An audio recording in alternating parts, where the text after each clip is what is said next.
அரங்கில் தமிழரின் பிம்பம் உங்கள் TV.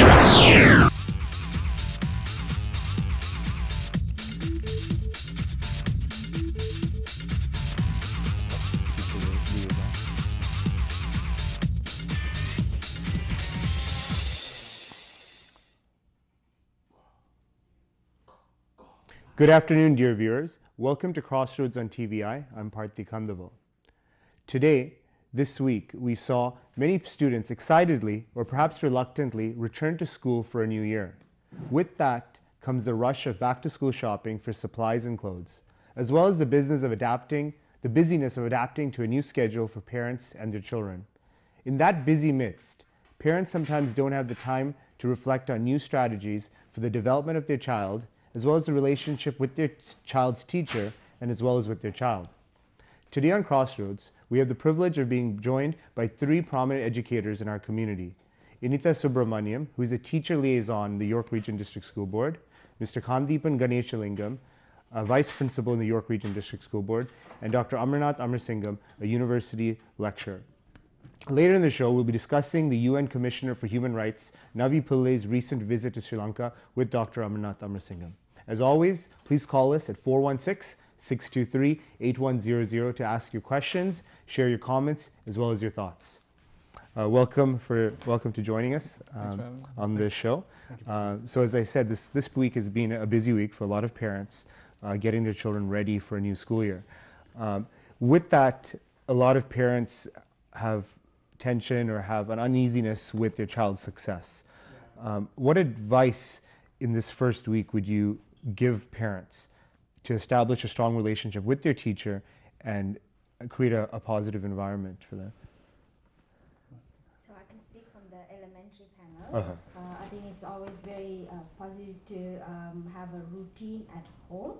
So as in school we have a timetable, so we encourage parents to have a timetable at home to say these are the times that you'll be reading, it's your time to play, and that way there won't be a conflict of when do I get to watch TV, or when do I get to play the DS, when do I do this. And we encourage parents to build that timetable with the kids, and a lot of times parents are struggling with that. They can also communicate that to their classroom teachers, and they can work with the kids to build all of that as well. We also encourage them to have proper bedtimes, so that way the kids are going to bed early, and they wake up early and at school on time, and some schools will be starting a lot of breakfast clubs, and we encourage the parents to send their kids to the breakfast clubs. That way, the kids are mingling with the other kids and teachers, and we can make sure that they are having a proper breakfast as well. So establishing routines at home is very essential for starting off the school year in a very productive way. Mr. Ganeshaling? I think one of the things that we talk to our teachers about is the importance of that first 20 days. I know we're only thinking about the first 2 weeks, but we talk to the teachers and building certain, I guess we call it a learning skill, so just some characteristic that we want to build in our students. And if our parents can support us with that, we'll go a long way.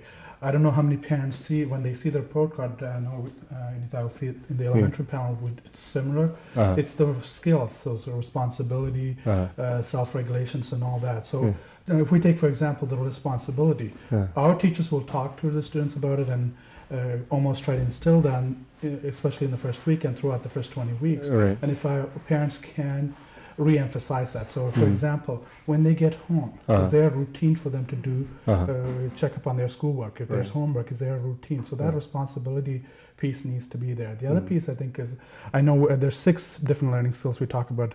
The other thing was self-regulation, for example. Are our students on a school day, are they up all night? I know, especially our secondary students, like to be on Facebook, for instance, right? Or they'd like to be, Twitter is another one that they spend a lot of time on, or watching whatever it is. But that self-regulation, do we have a routine, as Anita pointed out? Do the students have a routine? Homework time, bedtime is at a certain point. So you've got that amount of sleep. I think we know this importance of sleep on the next day. So that piece, again, initiative, just speak to the students about, if you're not, or your son and daughter, if you're not being successful in the classroom, or if you're not understanding something, Right. what are you doing about it? Are you taking the initiative to go talk to the... You mentioned the relationship with teachers being very important between the parents and the teachers. To, you know, a lot of times our parents in the Tamil community, they're reluctant or they're shy to develop a connection and create a conversation, an ongoing relationship with the teacher. Yeah. So what advice would you have for a parent who because of maybe language barriers or other inaccessibilities, to create a relationship with the teacher so that more focus can be placed on the child? One of the, I think in our board, and our director is big on this one, and it carries down to our schools, is one of the things in our York region that we value is that relationship in the parent engagement and the community engagement. So that's important to us. Right. And from a school point of view, it's important to us. I think we talk to our kids about being involved in the school and being engaged in the school. It's also it's important for the parents to be involved. So we as a school, we desire that. We want that. And so it just from a parent point of view, that relationship is built. I think experts will tell you, relationship is built based on communication. Right. And teachers will usually on a first day handout. I know we at our school we have a standard course outline that will talk about how you can contact the teachers. So there's lots of ways to contact the teachers. They'll talk about phone, email, or whatever is convenient for you. We also have, I think, in our board we've gone as far.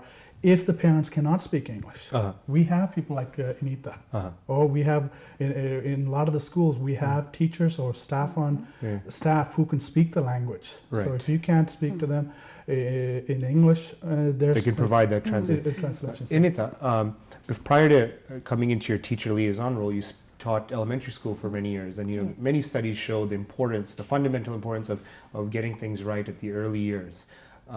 Given your experience at the elementary level, what advice would you have for parents to establish a relationship with their child's teacher? I think the number one is to check the agenda book. Okay. The agenda book is what for primary junior students, the teachers always make sure they write something in it, or the kids copy from the homework board. The teacher signs it, but do the parents check and sign it? It's we expect the parents to go through it and sign it. And language-wise, sometimes the notes are very small, like a math homework page, this and this. So you know the parent is having issues with language or struggling with language, then they can the child can work with the parent to explain what's going on. And how important is it to visit the child's teacher after school or before school starts to develop an in-person relationship? Please don't wait, this message for the parents, please don't wait till the phone call comes and it's not so very positive. You know, if the teacher hasn't introduced herself yet and you're still waiting for the curriculum night to go introduce yourself, you know, go to curriculum night and make that face-to-face contact, you know, say who you are, and that's your first step. And our schools will have open houses and curriculum nights. And then, you know, make a visit after school one day if you're picking your child up, or pick up the phone and say, so and so day, can I just come and meet with you? Because you want to hear the positives too, and the teachers love that connection. They want to see you, right? And they want to see you after school or lunchtime. They'll make time for you. Definitely. And you know, as an elementary school teacher myself, I prefer when parents come up to me in person than sending me an email or a phone call. Exactly. It creates a relationship. So let's fast forward a bit to the college and university level. Amarnath, you're teaching at that level, at the university level. You know, this is a very nervous time for many parents, you know, in our community that fortunately, unfortunately, place a lot of value in a university degree. So what advice do you have for parents who are sending their children off, maybe out of town or in town when they're starting a new year of university or college? Yeah, I mean, from what was said before, there's some commonalities and some differences. Of course, the commonality, I think, is this issue of self-regulation, which is a major problem for university students just coming in. So that problem kind of persists. The parenting issue is a little different because I've never ever had a parent ever come to me in class after a lecture or anything, and professors will kind of look on it a little weird if parents show up to lectures. But at the same time, it is a time of immense change. As you say, if you move away from home, you often leave your friends behind that you've known for 4 or 5 years, sometimes longer. You have to make a new set of friends. There's a lot of shopping that goes along in the first year in terms of courses. People will show up one day, not show up the next, show up 1 week, not show up the next. So there's a lot of students go through at least 2 or 3 weeks of trying to figure out what their actual semester is going to look like. And on that topic, when they're looking for courses, many times, and myself included, students will change their course of study in the first year or second year. What advice do you have for parents who want their children to study a certain program, but the child or the student changes in university? I mean, my advice to parents all along has been that it's you need to step back a little bit and let the experimentation happen, because that's what university is really about. Don't be shocked if all of a sudden they found themselves in an art history course or poli-sci course, and let that experiment and figuring out process actually occur with the students, because that's their time to do that. And especially in first and second year, that's their time to do that. If they're still shopping around in third and fourth year, that may be cause for concern. But at least for first and second year, let that process happen, because you kind of imposing what you think they should be doing is not really going to go over well at that age, especially when they're in their early 20s, and it's just going to cause unnecessary conflict. So you do have to let that process happen. What I've noticed from earlier from some students is that this issue of life skills hasn't set in, right? And I've spoken about this before elsewhere. It's it's the first time sometimes at age 18, 19 that they have to do their laundry by themselves, that they have to shop for their own clothes, that they have to learn to cook and figure out how they're going to feed themselves and take public transit and in a new city sometimes, right? So that process, along with the shopping for the courses, and along with the fact that you might be isolated from your friends and family, it is a tremendously stressful first couple of weeks for students when they start university. So parents can be supportive in that sense, but I mean, I wouldn't be too overbearing in terms of what nothing's going to happen in the first couple of weeks that is going to drastically alter their way of life, right? So I wouldn't be too worried about it. On that topic of the freedom that children acquire as they go off sometimes abroad, or out of town for schooling, parents have a lot of concerns or reluctance to let them out of town or allow them the freedom, and a lot of parents expect the children to call home at a certain time or be able to reach them in the dorm. In terms of the new social dynamics their child is facing, what advice do you have for parents to overcome fears and address the fears? Part of the issue is that university, and I don't know if the same can be said for elementary and high school, but university is not just about your academics, right? So part of the issue is for parents to allow that social interaction and that social development to occur, which they might have not allowed in their teens because of whatever cultural and social fears that they entertain. Some of that has to be let go at the university level, because otherwise the university experience can be a very isolating, very kind of lonely experience, especially if you're living away from home, but at the same time your parents are overbearing in terms of who they hang out with and what they do. Right. It could backfire pretty drastically, and the student themselves might not get everything that they could get out of the university experience. And on the topic of some of the problems youth face in university, actually start off at the high school level. So in that realm, Mr. Ganeshali, what advice do you have for parents in your history as a guidance counselor for identifying and tackling social problems at the high school level? I think one of the areas or one of the ways to work on that social areas is building in certain responsibilities, right? Are we, as you said, when they get off, they don't know how to do their laundry, or they don't know how to. There was a really good documentary a couple of years ago on CBC about coddle parents, right? We tend to, I think, throughout, even in high school, coddle our kids, right? And if we do that, all of a sudden there's a shock, right? When they get into university, they don't know how to do that. So I think there's that sense of responsibility. Okay, here's the time. This is what you need to do. Part of this, and do these pieces.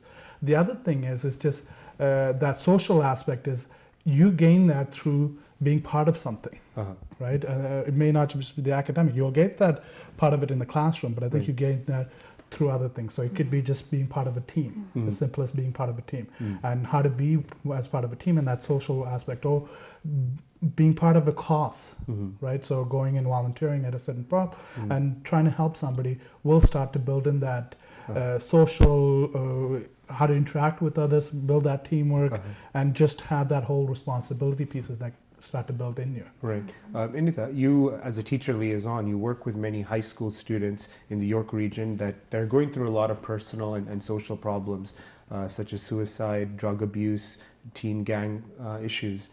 A lot of parents, and some parents I should say, are sometimes oblivious to these realities because they feel their child is going to a good school and it wouldn't be happening to them, it wouldn't happen in our family kind of mentality. What advice do you have for parents how to keep an eye out for problems their children might be going through?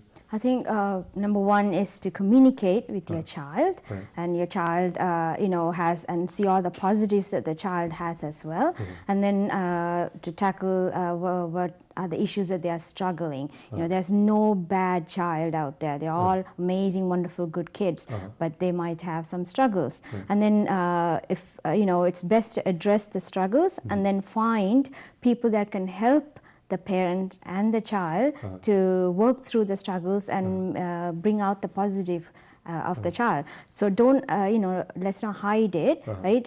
Go ask your school for some support, go ask the guidance counselors or the administrators or the teachers or administrators like Mr. Ganeshalingam. They know who they can contact to get those supports set in place and work as a team, right? So number one is to communicate with your child and, let them know that you are there for them and you're not there to judge them and point fingers at them, but to work with them to bring out the healthiness out of them and bring the positives out of them. Usually when we discuss problems at the high school level, the usual conversation is about Tamil boys and gangs, right? But however, nowadays, and it's 2013, there's a new set of problems, and some of it has to do with our girls. And just prior to the show starting, you're talking about how cutting is an issue. Can you tell our audience about that? I think that is some of the issues is coming about is pressure at home. Not necessarily a lot of pressure at school, but pressure coming out at home of being you have to be so and so. You have to go to higher post-secondary education is just university. You have to maintain all your extracurricular activities. If they are going to classes after school from 5 o'clock till 9 o'clock and they're coming home and now they have to do their homework for their U courses, kids are getting very stressed out and pressured. But beyond academics, are there any other social problems that there's lead also girls? what we are seeing in some of the students are, how society is viewing them in their body image or their body mass index. And again, that is something I think parents might not know that these issues are going on. But, in a school level, we do have set up some support systems, workshops and things like that to address and help the kids. But we need to also introduce that to the parents and also give them the tools to address the issues and support the issues as well. It's time for a short break, dear viewers. Please join us after these brief announcements.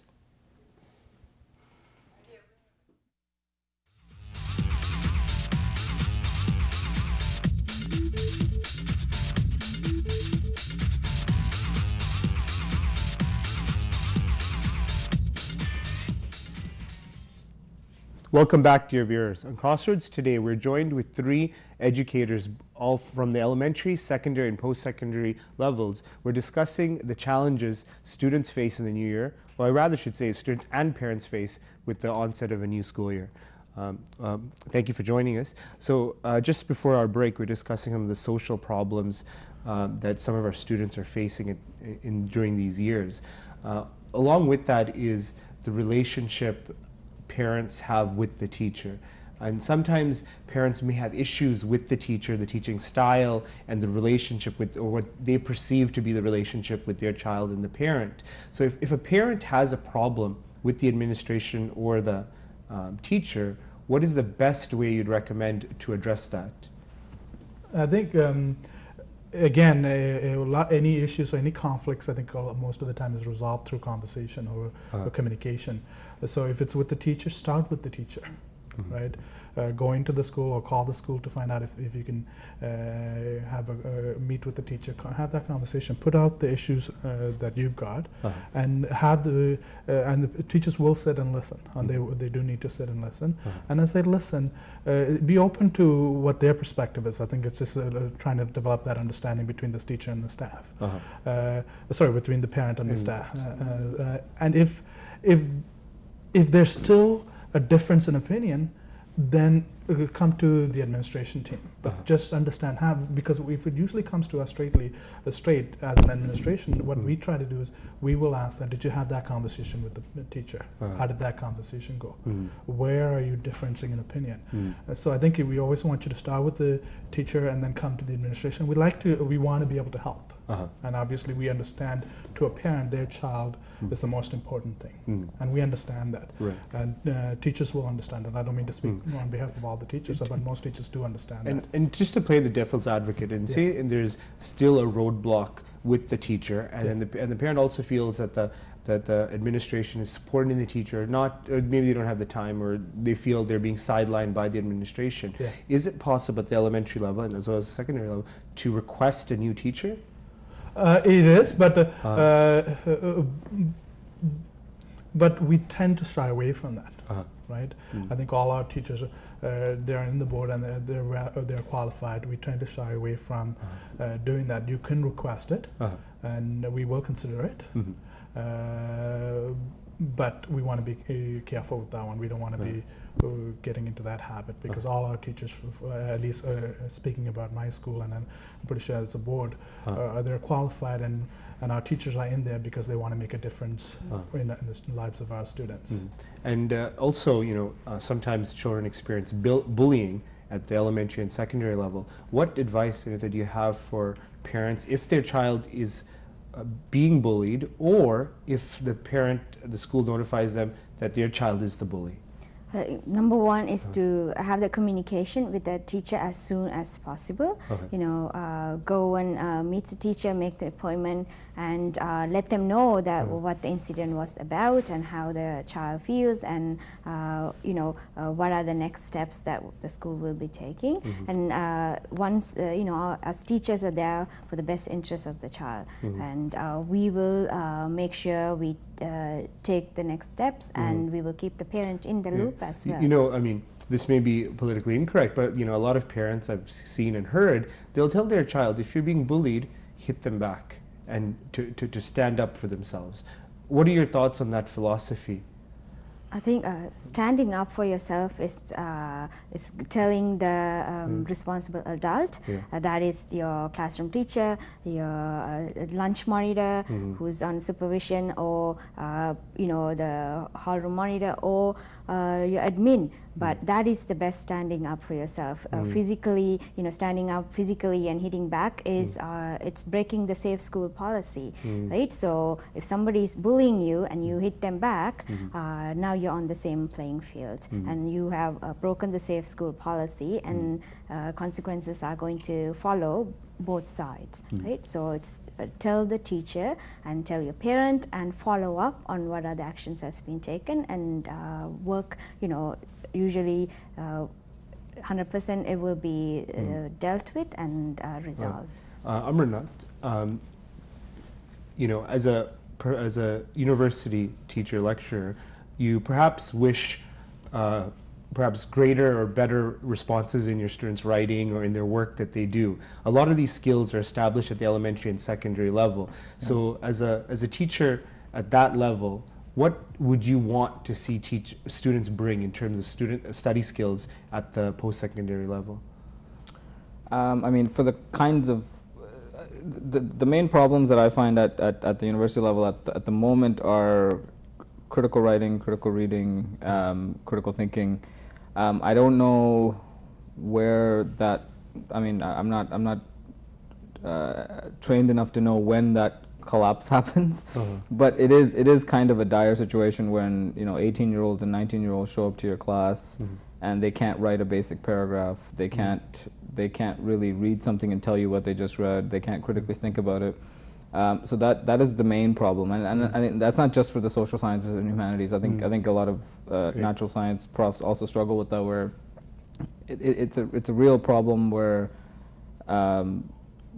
there's this idea that those skills are somehow secondary to getting the degree and just kind of moving forward. So people don't, even parents don't really take that seriously. I've never really met a Tamil parent either who takes those skills seriously. They don't even really consider them as skills, more as tools towards building something else.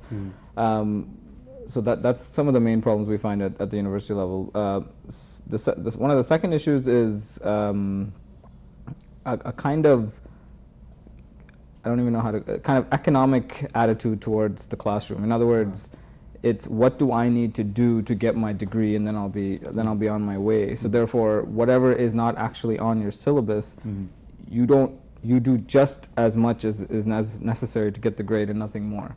So that creates a climate in the classroom of apathy, of not really engaged student body. So you do have one or two students who stand out, of course, but I'm noticing more and more this idea that I'm just here, tell me exactly what I need to do to get the mark, and then I'll be on my way. On that topic, we find in our community a lot of Tamil parents, their primary concern is their students' marks, and as a result, they discourage or don't encourage participation in extracurricular activities and building leadership experiences. At the high school level, how important is it to balance academic performance with extracurricular participation? I think it's very important. I think a lot of the skills that you learn in extracurricular activities I would argue, and there'll be people that would support me on this, I would argue that you learn more, the most important skills through that extracurricular activities than you would in the academic. I think there are lots of publications out there now about leaders, and the key aspect of a leader or surviving in the new century is that EI pieces, the emotional intelligence pieces, and all these other skills that you develop, the collaboration, the teamwork, resiliency, and all these things come through that extracurricular activities. Yeah, you do get some of it in the academic component of it in the classroom because you're in a classroom with all these individuals. But that I think that's crucial. And I think you're going to be successful and when you develop those skills through these extracurricular means. What are some good examples of children or youth participating at the high school level and even at the intermediate level to build a broader skill set? So example of extracurricular activities, September 14th is Markham South Asian Festival, and it's organized with in partnership with the York Region Police and Markham City Council, and we have a lot of York Region students volunteering and participating and things like that. So now they are volunteering, giving back to the society, community, as well as working with other organizations and learning about these organizations, and building and collaborating and planning and producing these magnificent events. This is something that they can also put on their resumes and on their application forms, and also kids that are going and working with St. John's Ambulance or Habitat for Humanity and various charitable non-profit organizations. They learn, it's a work environment, so they're learning punctuality and various other skill sets, and also through this they're also learning to manage their coursework as well, because they know they have to go for meetings, so they have to put in some time here and working here and fundraising here. Right? And in terms of that discussion on extracurricular activities, does it matter or should it matter whether these extracurricular activities are in school or outside of school with different organizations? I think for me, I see, you can join clubs in school, and through those clubs support outside organizations or work in partnership with that. Because also when you do work outside, you get to meet various community leaders and sit in various boards and various, programs, and you learn so you feel in-school participation leads to external community activity? Yes, because a lot of times schools are joining up with various teams and various agencies to come up with youth initiatives and youth programs, right? Like the Youth in Policing initiative. We have a great example is we have one, this is the first Tamil heritage student in Youth in Policing, a history of York Region's police. Oh, right. And this, he's one of our York Region boy, and you know now he's made the he's paved in, he's made the way for other youth to go join in, right? So that is through school, going into various organizations. So, yeah. In mid-October, the first round of progress reports are sent out to home, and with that come meet the teacher nights. As a teacher, sometimes I find with parents, they're sometimes reluctant, Tamil parents, and maybe because of pride, are reluctant to accept criticism or constructive criticism of their child, and as a result are standoffish and may not address the problem with their child. So what advice do you have for parents when they receive criticism from their teacher, from their child's teacher? I think it's understandable for parents to be, I think we got to recognize that first. It's understandable when we hear, and being a parent of 2 children, when we hear something about our children that we don't like, it's understandable to have that barrier, right? Because for various reasons, we might think it's a reflection of what we're doing, right? But I think if I hear something that's constructive in nature about me, in my initial reaction, okay, I don't want to hear this. Yeah. Right? That's our initial reaction. But I think what we have to come to recognize, and something that I've come to recognize, and I think parents have to come to recognize, is that it is going to make us better. It's either, if it's about me, then it's going to make me better. If it's a valid and constructive criticism, it's going to make me better. It's the same thing in our children. If it's a constructive criticism that's going to make our child better, then we need to be excited about it.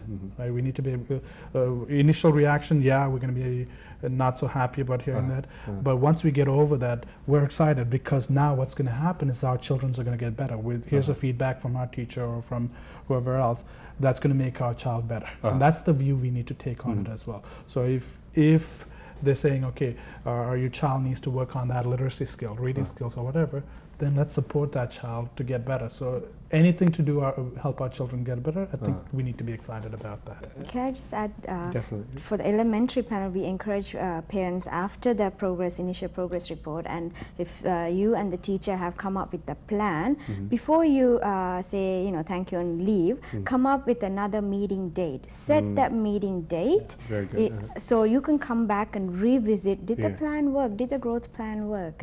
What are the things that worked well, what are some things that we need to change and add things, right? So that's something we encourage in our elementary parents. And I think that's unfortunate. Some of our parents don't realize that they have the right and to meet with their teacher, their child's teacher, as often as possible to sustain and grow the growth plan.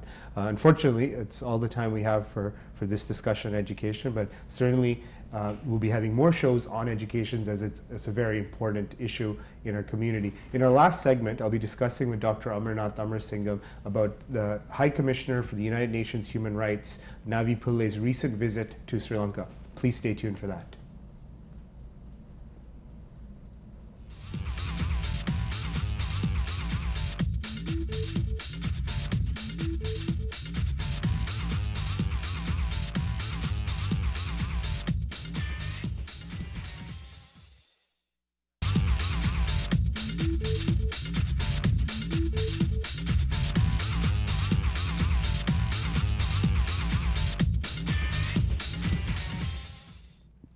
Welcome back, dear viewers. On this segment, we'll be discussing with Dr. Amarnath Amarsingham about the UN High Commissioner for Human Rights, Navi Pillai's visit to Sri Lanka recently. Thank you for joining us for this panel as well, Amarnath. So recently, we saw footage and we heard her speech and her commentary about Sri Lanka's human rights situation. What precipitated this visit? I mean, the Office of the High Commissioner of Human Rights, they go on these periodic fact-finding missions following, if in the case of Sri Lanka in particular, the March Human Rights Council vote or the passing of the resolution on Sri Lanka, which was, like the year before, highly critical of the human rights development in the country. So the High Commissioner went on a kind of fact-finding mission in order to develop her own report, which she'll be submitting to next year's Human Rights Council. So, I mean... Just to give a little context, what happened in March at the Human Rights Resolution you had? It was a U.S.-sponsored resolution on Sri Lanka, which was which called again for the implementation of a lot of the LLRC recommendations, Lessons Learned in Reconciliation Commission recommendations, and I mean highly critical of the general situation on the ground and the lack of progress in the last, I guess, 4 years following the end of the war. So, I mean, the broader context of her visit is within the context of this resolution and what will happen next year and what is the general progress that the country is making. Yeah. And how was her visit in general? I mean, it was the first. It's interesting because when Louise Arbour visited in 2007, who was the former High Commissioner of Human Rights, it was a climate in which it was generally a positive climate towards the Rajapaksa regime at the time, because the international community was highly critical of the LTT, and so her arrival was in a climate when the Rajapaksa regime was floating high, so to speak. This time around, the climate had shifted very drastically. So Navipalli's arrival. It seems like she is one of the highest ranking members of the UN to visit since Ban Ki-moon visited in 2009. So, I mean, her arrival, it seems from at least who I've talked to, my activist friends in Colombo and Jaffna that I've spoken with, that she's spoken to all the right people and visited all the right places, and her visit was very well received by the people on the ground, particularly. But given the high level of which the Sri Lankan military and intelligence handled her visit, do you feel she got a deep understanding of the deplorable and pathetic situation of human rights in Sri Lanka, or by virtue of her position that the army had prevented her from seeing a lot of the devastation and brutality? I mean, from people I've talked to, I think she met with a lot of the right people in Colombo, and she was one of, I mean, people who visit rarely leave Colombo and go north, and so I was very happy to hear that she actually went to the Vanni and actually went to Jaffna and met with all the protesters at the disappearance event, and actually went to Muli Vaikal and actually saw some of those things. Yes, the military handled her visit, but I think it wasn't the same kind of pushover experience that they were expecting, perhaps. So I think she did actually meet with a lot of people, and judging by the people that were visited by the military after she left, it seems like she did have genuine conversations and long-term conversations with key people on the ground in terms of who were the activists on the ground working with disaffected Tamil people on the ground. Just by who was visited later on and asked about what did you tell the UN High Commissioner. So I was actually pretty happy with the visit, and I think it was she was ultimately very fair to the Sri Lankan government as well, but she was, I think it was a fair kind of in-depth visit. So some in our community feel that her visit, by virtue of being part of the United Nations, is not going to result in anything. That the UN was silent during the 2009 time, and that anything she releases is going to fall on deaf ears and nothing is going to change. So in that context, how should our community receive this visit and her commentary? I mean, I wouldn't receive the visit with a high level of optimism in terms of what you're expecting to result from it. I think the context of her visit is the continued pressure that the international community is maintaining on the Sri Lankan government. So within that context, I think it was a very successful, very worthwhile visit. if we're expecting international, war crimes trials and all of that, none of that is going to actually happen. I don't even think or at she least meant not in the near future. At least not in the near future. I don't even think she mentioned it. So that those things are key to keep in mind. I mean, her visit was within the context of keeping an eye on Sri Lanka and the development, and even recommending for the implementation of LLRC proposals. So I mean, it depends where you're coming from, I guess, in terms of how you see her visit. If you're demanding, broad shifts in how the international community approaches the government, I don't think it's going to happen.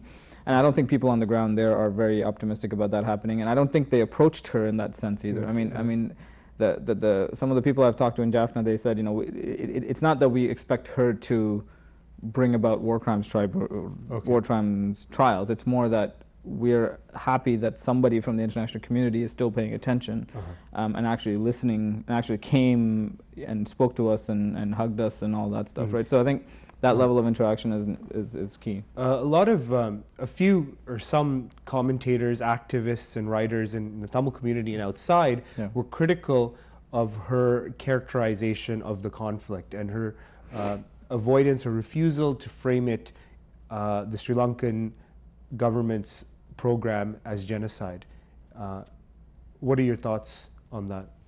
I mean, I don't think the UN is as much as we won't like to admit it, it is a very political organization, and a lot of politics goes into who makes those decisions about what words we use to describe the conflict. So I don't think she would have, for the same reason she didn't talk about war crimes investigations, she didn't really talk about genocide, or even this new discussion that we're having about structural genocide and all those kinds of issues.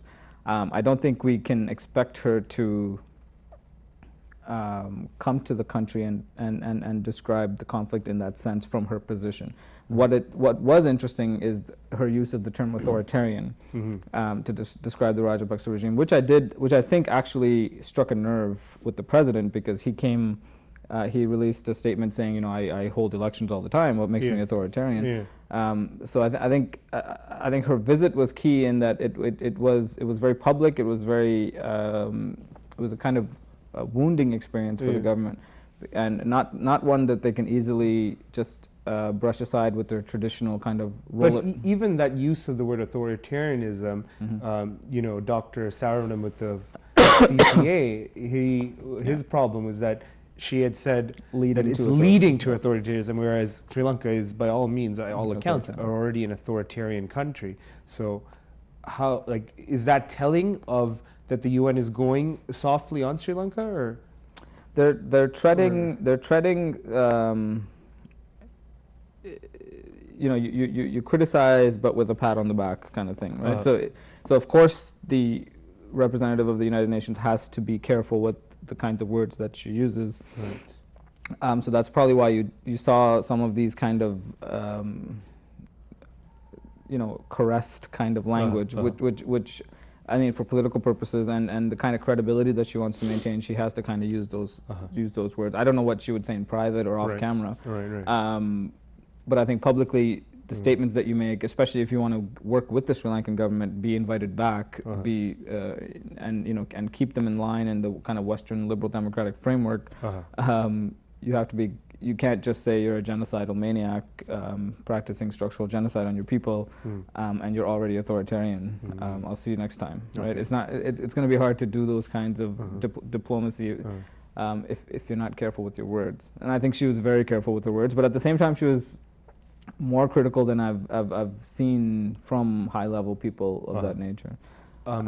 With changing focus a little bit, recently or soon there will be the NP Northern Provincial Council elections as well as the governorship. The TNA is fielding a former Chief Justice Vignesaran.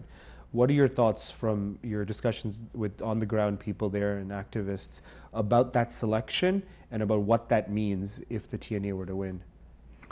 I think the TNA is going to win almost certainly. The question is, what does it actually say that they win, right? So I've talked to a lot of people on the ground, regular people as well as kind of the intellectual strata, I guess, if you want to call them that. And the general consensus is this common statement that's thrown around that the TNA can put forth a broomstick and it'll still win, right? Right. And that's not a very positive statement on the party itself, which is people support the party in a kind of ethnic allegiance kind of sentiment. So it's not to say that they agree with everything that the party stands for, or everything the party puts forth as their mandate. And I've had people tell me in Jaffna, we vote for the TNA because a vote for anyone else would be a waste of my vote. A waste of, okay. So that's not the kind of support that a party can be proud of, but it is support. But it's not, it's kind of a. Some will argue that the choice of Vigneswaran as a Colombo Tamil, English-speaking mostly, university, highly educated, is a revert to the old TULF politics, or even Tamil Congress and some federal party. And as a result, in the medium term, may cause a disconnect between the North and East and Colombo. Are they running that risk? I think that is a risk, but within the context of what I just said in terms of the North, the Tamils in the North, kind of obvious support for the TNA. Right. That they're going to get those votes anyway. Yeah. I think the gamble... in the immediate future, certainly, right? They'd vote for a broomstick, but to use that analogy, but in the medium term, is there going to be there was concern that Maave Senathirajah wasn't chosen. Yeah, of course, but I mean, I think the key, and I think Sumandran and Samandan made the right decision in that maybe the short and maybe even medium and long term goal is actually to provide an individual who can work at the diplomatic levels, work at the international levels, and actually do things from the structural level. And he has respect, and someone who has respect in Colombo, because if you want to cause structural shifts in Colombo, you need someone who can work with the Colombo structure. Just as our last question, it's time to wrap up, is what should we expect following her visit and her report in the next time frame? I guess until March would be the next UN resolution. Yeah. What could we expect? I think you're almost certainly going to see another resolution passed. Okay. Based on her comments alone, and I'm guessing the report's going to be much more detailed and critical. You're almost certainly going to see another resolution. The nature of that resolution will probably again be watered down to some extent. But again, I mean, it depends what your goals are, I guess, right? If you're expecting some kind of large-scale shifts to happen, I don't see it in the near future. Okay. Not that I'm some kind of Nostradamus up in here, but I don't see any kind of large-scale shifts happening. But I do see this kind of constant maintenance of pressure from the international community as beneficial, as necessary, and as really the only tangible thing we can hope for in that sense. All right. Thank you, Amarnath, for coming on in the education panel, as well as our discussion on Navi Pillai and the United Nations. Dear viewers, thank you for joining us into another episode of TVI's Crossroads. I'm Parthi Kandaval. Have a wonderful week.